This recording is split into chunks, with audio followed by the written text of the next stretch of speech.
महाराष्ट्र की सियासत खूब परवान चढ़ी, प्रचंड बहुमत साबित किया, लेकिन अफसोस कि दिल्ली के अंदर अपनी आकाओं के सामने आकर ठहर गई। अपने विधाताओं के सामने उसने घुटने टेक दिए और घुटने टेकने के बावजूद भी उनकी तकदीर को लिखा जाना नामुमकिन सा हो गया। 6 दिन की कशमकश के बाद भी आखिर महाराष्ट्र को ये मुख्यमंत्री नहीं दे पाए और इसी के अंदर श्री एकनाथ शिंदे जी रूठे रूठे से नजर आए।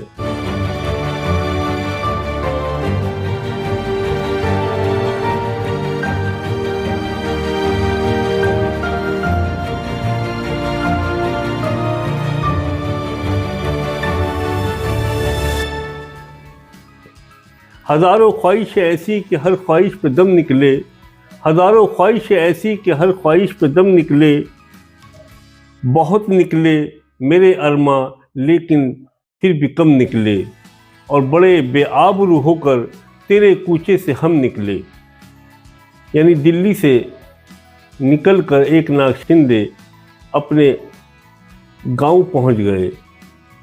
अगर यूं कहें कि परों से मुंह छुपाए कफस में बैठा हूँ, शर्म यह है कि कहीं देख न ले बाहर मुझे। तो दोस्तों, आज दिल्ली के अंदर इतनी ज़बरदस्त हलचल है सियासत की।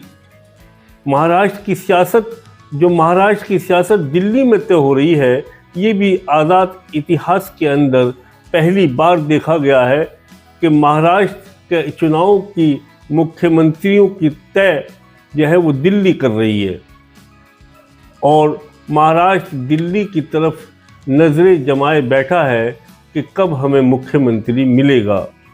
एनसीपी, बीजेपी और शिवसेना का आपस में ज़बरदस्त मंथन है, टकराव है, जबकि एक बार ये माना जा रहा है कि एनसीपी के अजित पवार जी इस बात पर आमादा हो गए हैं कि हमें भाजपा के मुख्यमंत्री बनने पर कोई भी ऐतराज़ नहीं है, हम उनका पूरा समर्थन करते हैं। लेकिन शिवसेना इस बात पर अड़ी हुई है कि अगर बीजेपी का मुख्यमंत्री बनता है तो गृह मंत्रालय हमें चाहिए।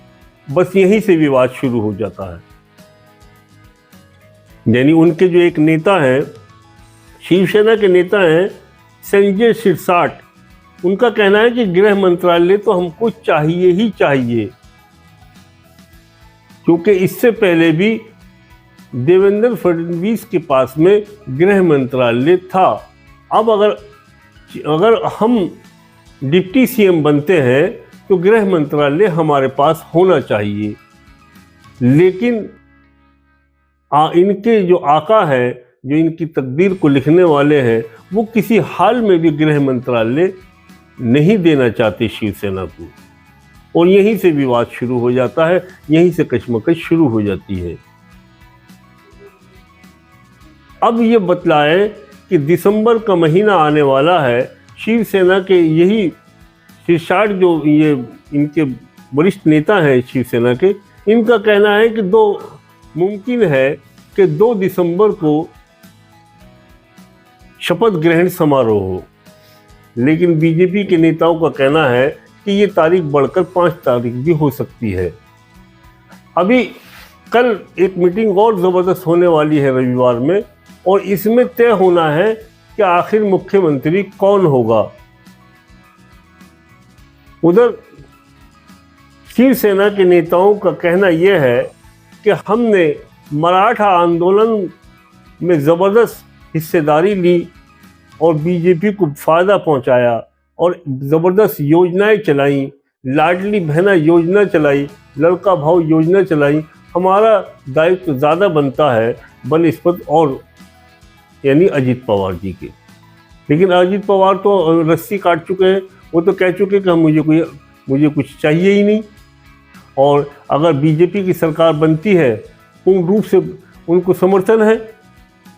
अब ऊँट किस करवट बैठेगा ये तो आने वाला समय बतलाएगा, लेकिन पहली बार ऐसा देखा जा रहा है कि महाराष्ट्र की सियासत को तय करने के लिए दिल्ली के अंदर मंथन हो रहा है और किसी नतीजे पर नहीं पहुंच रहे हैं और विपक्ष इसमें चुटकी लेने से बाज ही नहीं आ रहा है। एकनाथ शिंदे को तो पहले ही समझ लेना चाहिए था। जिस टाइम में सीटों का बंटवारा हुआ तो बीजेपी ने सबसे ज़्यादा सीटें अपने पास रखी, यानी 149 सीटों पर बीजेपी ने अपने चुनाव लड़ने का फैसला किया। उसके बाद में इनको सीटों का जो सीटें दी गई वो बहुत कम थी। यदि इसी से अंदाज़ा लगा लेना चाहिए कि भविष्य में क्या होने जा रहा है और क्या नीयत है। और वो जो लोगों का अनुमान था कि एकनाथ शिंदे अब दोबारा मुख्यमंत्री नहीं बनेंगे, इनको जो है पत्ता साफ किया जा रहा है, इनका यहाँ से चैप्टर बंद होने जा रहा है, ये लोगों की जो सोच थी, भविष्यवाणी थी और लोगों की जो बातें थी, ये कहीं न कहीं जाकर सिद्ध हो रही हैं।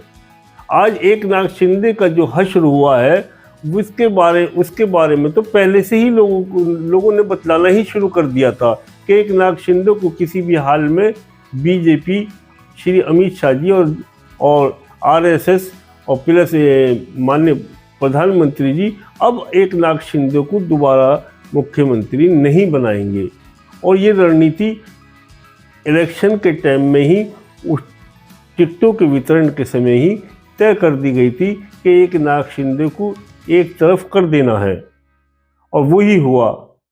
आज एकनाथ शिंदे की हालत यह है कि ना तो वो घर के हैं ना घाट के हैं और आखिर उनको दिल्ली से इतनी मायूसी हाथ लगी कि उनको गांव ही लौट जाने में उन्होंने अपनी इज्जत समझी और गांव ही लौट जाना उनके लिए बेहतर रहा।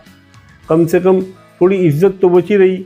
अगर दिल्ली से खाली हाथ लौटते तो वो ज़्यादा शर्मिंदगी की बात थी। जब उनको ऐसा लगा कि यहाँ से कुछ हासिल होने वाला नहीं है, कुछ मिलने वाला नहीं है, तो वो अपने गांव लौट गए।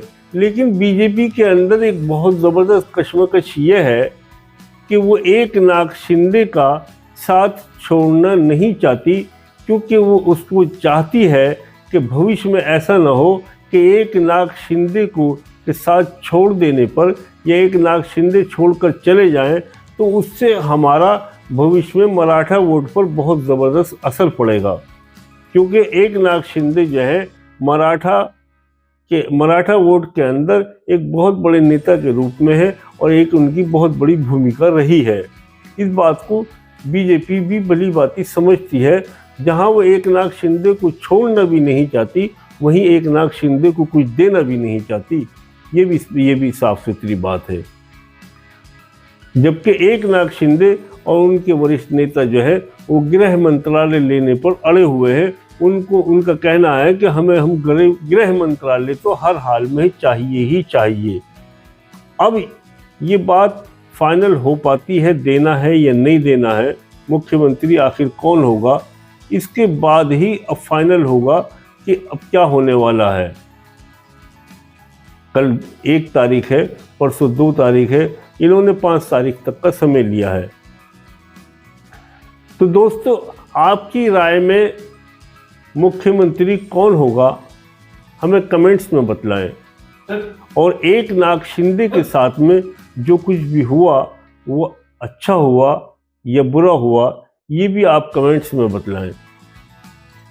और दिल्ली की सियासत कब तक मुख्यमंत्री का चेहरा सामने ले आएगी, ये भी आप कमेंट्स में बतलाएं। आखिर मुख्यमंत्री कौन होगा, ये भी एक बहुत ज़बरदस्त बड़ा सवाल है। उसका भी आप संभावित नाम बतलाएं कि आखिर मुख्यमंत्री कौन होगा। इन सब बातों को आप कमेंट्स में दें। और अगर ये वीडियो आपको अच्छी लगी हो तो इसको लाइक ज़रूर करें और चैनल को सब्सक्राइब करें, बेल आइकन दबाएं, दोस्तों में शेयर ज़रूर करें। इसी तरह की वीडियो आपको भविष्य में मिलती रहे, इसके लिए बेल आइकन दबाना ना भूलें। अपना ख्याल रखें, दोस्तों का ख्याल रखें, परिवार का ख्याल रखें। हमेशा राष्ट्र के हित में रहें। जय हिंद, जय भारत।